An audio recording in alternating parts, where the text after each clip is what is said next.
Check, check, check. Hello, everybody. Hey, Benjamin, let's do another video here real quick. Today I'll be talking really quick about father time, and surviving the holidays when you don't have your kiddos. It's a hard subject. This will be my third set of the holidays that I won't be able to spend, like every day with your kid. When you don't see your kid every day, or kids every day, or on the actual holidays themselves, for that matter. It's hard to take. Men have feelings too.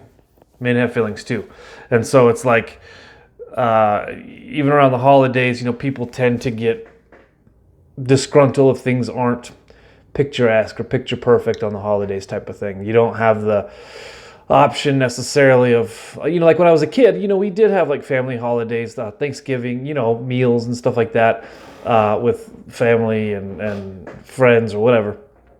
And, but when you don't have your kids on the holidays, it's hard. It's hard to look down the barrel of that, as it were. And, I know, I don't get to see my kids traditionally. Now, I do remember last year, I didn't have my kiddo for, let's say Christmas, but we made up for it on the days that I did have him. I don't remember if it was the day before, it was like Christmas Eve or the day after, something like that. But he and I did have a fun little get together, and I remember that. It was good, So anyway, I just want to give a couple little things out here. And I really do hope to offer some substance on the issue. Men or women, if you're going through if you've been through a divorce or something, for some reason you don't have your children, or you can't, your parenting time doesn't allow for it. I really do hope to offer something of substance. So let's jump into this real quick. Something that they don't tell you. Now, as a father, you think, oh, this is great. I'm going to be a dad. I'm going to raise my kids.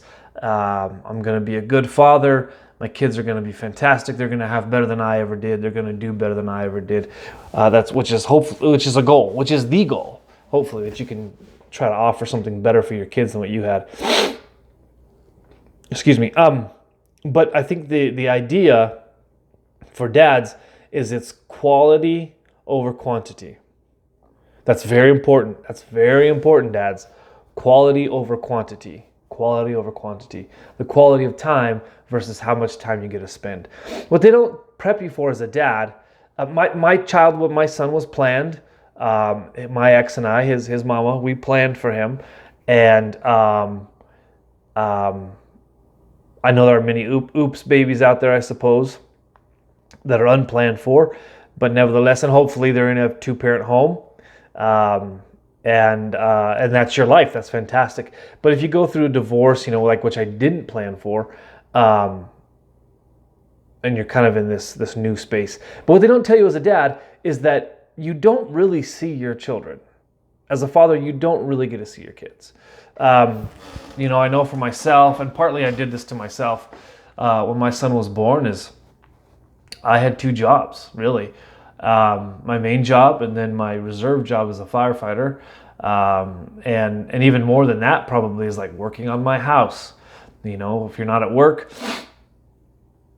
you are putting new plumbing in on the house, or you are, I had so many house projects to do. I didn't have a ton of time with my son those first few years. I remember when I was still in the house with my ex, I would take him once a week. I think it was Tuesdays, and that would be my day with him. And so she can get some reprieve and she can go out and do whatever, she needed or wanted to do. So, other than one day a week, I was working all the time, and I was working odd hours and things like this. And so I didn't have a ton of time with him. And that's something they don't really tell you as a dad, especially if you want to have more of a traditional family, is the missus stays at home possibly when the kid gets older, homeschooling the child. Um, and you're at work all the time. Maybe you see your kid in the evenings, maybe in the mornings before work, something like that. But you don't get to spend a ton of time with your kids, and that's something you're not really prepped for. You don't really think that way. It's like, oh, I'm just gonna keep working. I'm gonna pay the bills, and I'll see my kids when I can, and that's fine. I mean, you just got to know highly probable that that's going to happen. Um, you're not going to have a ton of time with your kids like you think you will, and hopefully, if you can afford it, the missus can stay at home and raise your children, and that's ideal. And she gets most of the time, and that's fine. It's as it should be. Um, so that's where that the quality of time versus how much time, quality of time versus how much time you get with your kids. And it doesn't change after the divorce. It doesn't change after the divorce. You didn't see your kid a whole lot before the divorce, and then you don't see him a whole lot after. So, but what I tell people is like, honestly, I see my son now more than I did when I was married. I see my son now more than I did when I was married. And part of that is because of work. I chose to go to a particular job where I work particular days. I work a lot of hours in a short amount of time so that I have the rest of the week off. At least for now, it works very well. To raise my son, I feel like I see my son all the time. It's fantastic. It's this period of time, like during the holidays, or there's a kind of a schedule mix-up that I don't get to see him, and so that's hard, and that's partly why I'm making this message. So anyway, again, you might see your kids more divorced than you did when you were married. You might. That's possible, and I don't even have 50-50 custody. Someday I hope to have 50-50 custody, but right now I don't. But nevertheless, I've put myself in a position that I get to see him a lot. I'm with him a lot. And when I'm with him, it's intentional.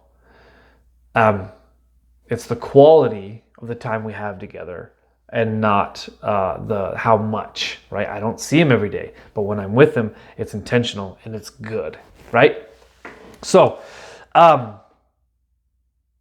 dads, so to reiterate that, dads, no one really preps you for how much time you will or will not have with your children. You really don't have a lot, and that's why the quality of time versus the quantity of time is fine. It's okay. And teachable moments. You think, oh, I'm going to teach my kid, I'm going to raise them with my values and my principles and things like this. You really do that on the fly. You really do that on the fly. That's really as things come. Let me give you an example. I was in the grocery store, and my son and I were in line behind this lady. She had 2 kids. Really pretty lady. Really, she seemed really sweet. But she was in line in front of us, and she dropped one of those little plastic cartons of blueberries. She dropped it as she was handing it to the cashier lady, and it goes all over the floor, just pops open, and blueberries everywhere. And so right away, I'm like, you have to make it a game, right? Son, I bet I can pick up blueberries faster than you. And then he goes over and he jumps in there, and he's like, and he'll make little noises too. Bam, bam, bam. He's picking up these blueberries. Boom, boom, boom. Got it. I'm beating you, Dad. He didn't even say hi to the lady or kids or anything. He's just like, I'm on it. A game's going on, and there's competition, and I'm in. So bam, bam, bam. He's picking up his blueberries. And then the lady, and then her kids were picking them up as well. And she comes over and she puts the little plastic thing, and he just kind of dumps them in. And I dump mine in. And of course, he's very competitive. And so he's like, I beat you, Dad, and the lady was very thankful. Thank you very much, whatever. And they pay for their stuff, and they leave. And then my son and I, we pay for our stuff, and we leave. And she comes up to me in the parking lot, and she's like, I just wanted to thank you. And I thought this was interesting. She's like, I just wanted to thank you for raising a good young man. And I was just like, oh yeah, no problem. Like, of course, to me it wasn't a big deal. And I was interesting to her. I wonder, like, it registered to her to come find me in the parking lot to thank me. And it's like, are people just not raising their kids to be good people anymore? Like, I just don't know what it was. I don't know what the big deal was, but if anything, it was fun. to make it a game with my kid. But that to say, teachable moment. Someone needs help, we're going to help them, and we're going to be good, upstanding citizens and help those people in need type of thing. So again, that's part of the quality versus the quantity, the amount of time is like, and when you're teaching your kids, honestly, a lot of times it's those teachable moments that you fit into maybe the little bit of time you have with your kids, you fit them into situations and circumstances, and that's how you're teaching that's how you're educating your child or your children, right? Quality, again, versus quantity of time. I don't have a whole lot of time on here, so I'll go real fast here. I'll skip through some of this.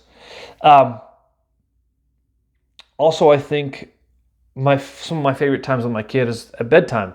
We read books and we tell stories. And he started adding things into my stories, and it's fun to listen to him. He loves it. He wants 2 stories every night.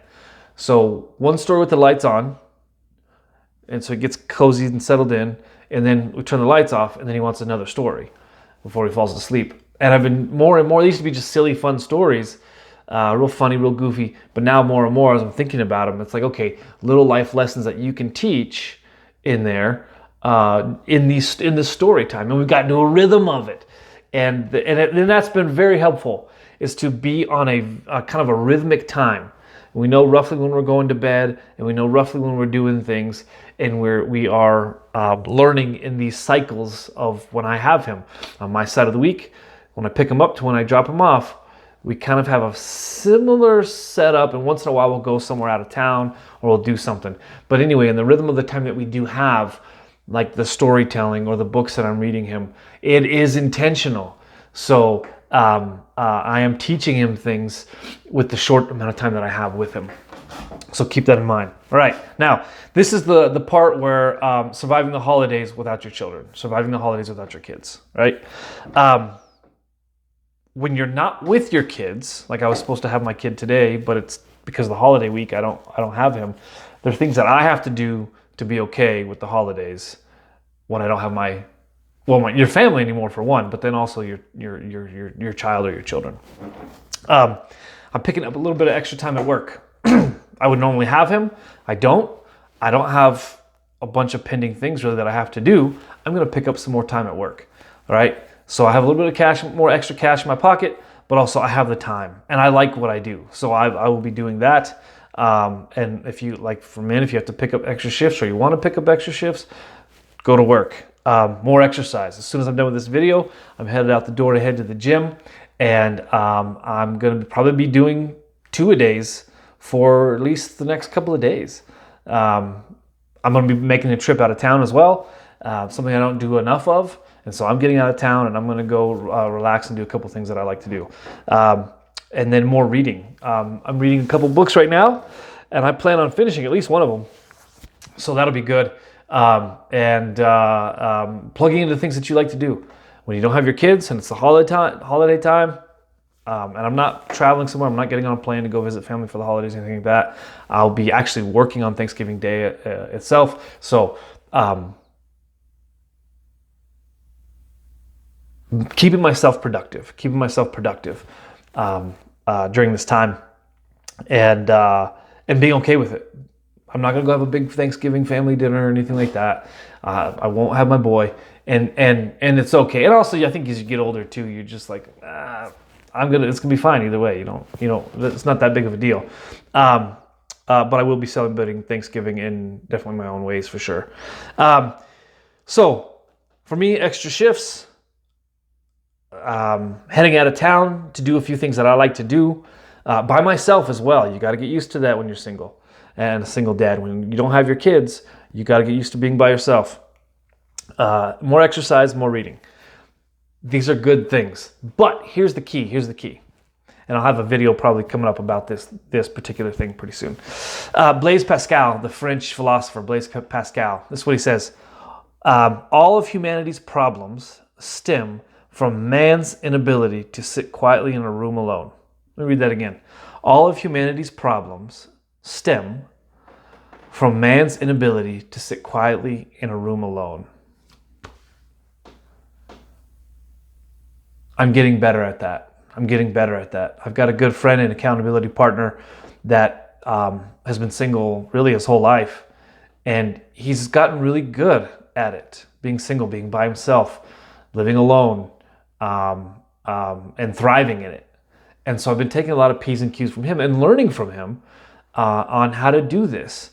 And so as someone who had a lot of responsibilities before, had a small family before, now I mean, I still have my son, he's my family, but I'm not with him all the time. And that's why I really bank on and love and enjoy the quality of the time versus the amount of time, the quantity.